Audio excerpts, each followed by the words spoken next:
Hey, what's up everyone?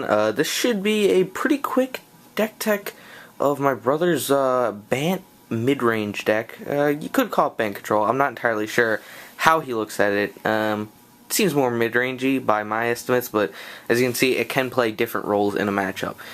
This deck is definitely not as serious as like my deck is, or like Jund is, but it's definitely a pretty solid deck. He says he has a really good matchup against Jund, and he's really worked hard on tuning and tweaking it, so I decided to do a little bit of a deck tech on it and kind of show you guys what's going on. We have 4 Sphinx Revelation. My brother is one of the few like me who definitely hates anyone who runs 3. We might have to give one of these Revelations back, and my brother has not shied away from saying that he would not even play a deck that would just have 3. So, he's pretty serious about having a 4 up there. 4 is Zeri's Charm, which is a card that I did not advocate at first. It was a Centaur healer in this deck, but he decided to swap him out for Zeri's Charms, and they've played out great for him.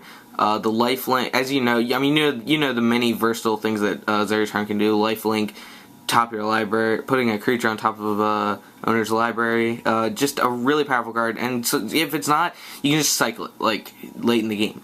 Farseek. My brother has these pimped out foil Farseeks, and he thinks Farseek's the best card in the format right now, and that you should be running it if you can. So my brother's idea behind this deck was just getting you know, the most powerful spells all jam-packed in a deck. And since he thinks Farseek's number 1, Revelation's number 2, and the card you'll see later on is number 3, you know, he's pretty much achieving his goal.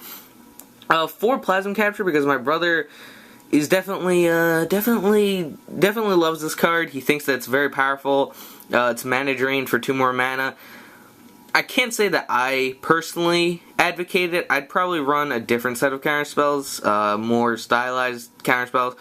But as I said, this is his list, and he has used this card to some great plays, including, you know, this on like a Thragtusk into a Revelation for a ton, or just, you know, you're free casting one of your Planeswalkers. Which, speaking of which, here are your Planeswalkers: 2 Jace Architect Thought and 1 Garruk.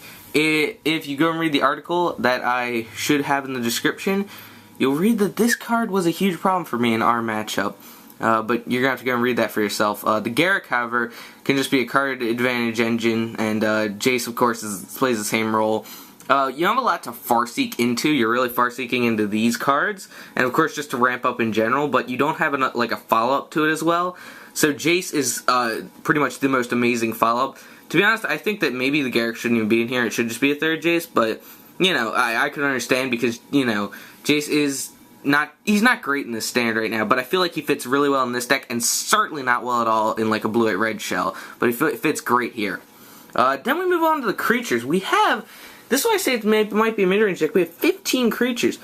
We have 4 Restoration Angels, which he has personally debated with himself over and over again. He's never actually cut it, but he has considered cutting it several different times.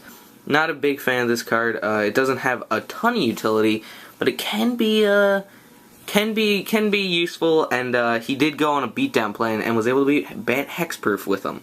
4th Thragtusk, you know, this is the 3rd most powerful card in Standard according to my brother. Probably 4th. He says he feels better, which I'm inclined to agree with. Just a very, very powerful card, you know. 5/3, gain 5. When it leaves the battlefield, you get 3/3 teams well. It's Restoration Angel. You know, Thragtusk is extremely powerful. It's great. I'm not exactly using them. I'm not a giant fan right now, but it is still a great card, and it keeps decks like Jund going, and I think that it's, once again, a great fit in a deck like this. Okay, this is the card that I'm not in favor of at all, and I can't tell you a lot about it. Progenitor Mimic, it's clone, and every upkeep you get another clone of that same creature. My brother definitely likes this card a lot more than I do. He loves this card. He thinks this card's great. It's super powerful. It's super explosive. Uses on a Thragtusk. I didn't write about it in my article, but at one point in our games between each other, well, really just game 1. Game 2 was a blowout. I was able to win 2-0, but in our games in our game 1 he Progenitor Mimicked my Augur and was able to find some revelation with it. Revelation, a Farseeker. He was able to find a lot with it, so it's a powerful card because it can clone your extremely powerful spells that you filled this deck with, and can also clone your opponents. But I'm not willing to pay 6 mana for a clone, and it dies to a lot of removal. Doomblade, Turn and Burn, Warrior's Helix. It depends on what's cloning. You know, it's. I'm just not willing to pay that much mana for a copy of something that's already dominating the board state. And then 3, Angel of Serenity. It was 4, but you know, you trim down because it is kind of iffy, you know. Like, it's very powerful against most decks. The reason I have such a great matchup against this is Angel of Serenity is usually the way my brother is going to win the game, get the full advantage, and Turn and Burn just ruins this card, which is why I run 3, and I don't get why a lot of decks cut down, because it's not even bad against, like, you know, aggro decks and such. But, Angel of Serenity is still a very powerful card. You get to exile all these powerful spells from your graveyard and just sweep the board. Sometimes it's out for explosive attacks. This is definitely key.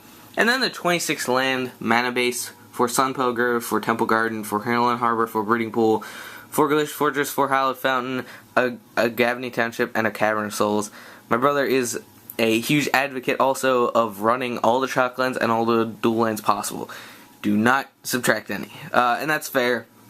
But I don't personally buy into that, but you know, that's his philosophy. And the Cavern of Souls is extremely huge, not just in my deck, but in his deck and a lot of decks. And I think that more decks should bring at least one Cavern. Gavany Township, I'm not actually that big of a fan of. If I were building this deck and I were playing it, I'd probably just take the Gavany out for, like, I don't know, maybe another main deck counterspell or like a better land. But he has said that you need to run 26 if you want to consistently hit lands. I'd probably cut it for maybe a second Cavern or like an island or something, probably a forest. It's tough, but I'm not a huge fan of Gavany Township. But that is the Bant mid-range, Bant control list. I'm not entirely sure what to call it. But let me know what you think in the comments. Please read my article, and I hope that you enjoyed this video. But for now, this is Pokemon Naruto, and I'm gonna see you later.